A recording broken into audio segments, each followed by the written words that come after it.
vers Limité ou Tchangou, les écoles grévées, je vois. Pourquoi seulement ces écoles? Non, mais vous avez dit, ce sont des écoles pilotes.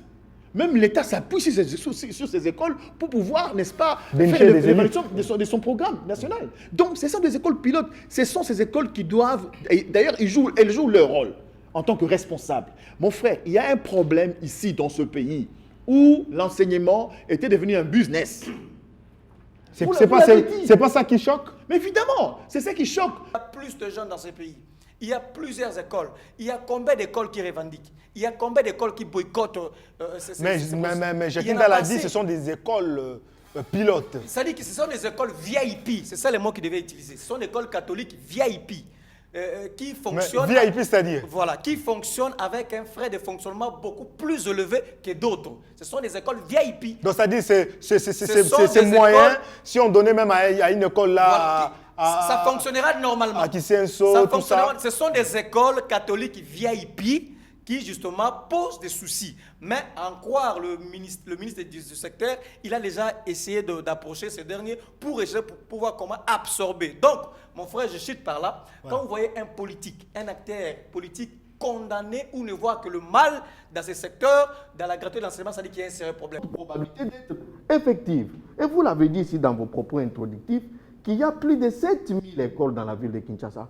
Mais qu'est-ce qui fait que sur 7000 écoles, il y a moins de 10 écoles qui posent problème?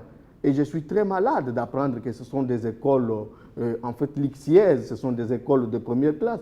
Mais que dire des enfants qui étudient à Kisens? Vous pensez que ces enfants n'ont pas un avenir dans ce pays? Vous pensez qu'à ces enfants, on doit leur donner des enseignants médiocres?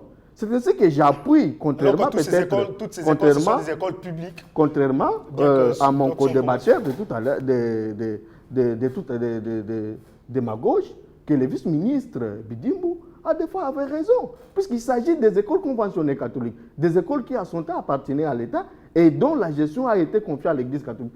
Tout comme l'État peut se permettre de reprendre la gestion de ces écoles, puisque ça ne pose plus de problème.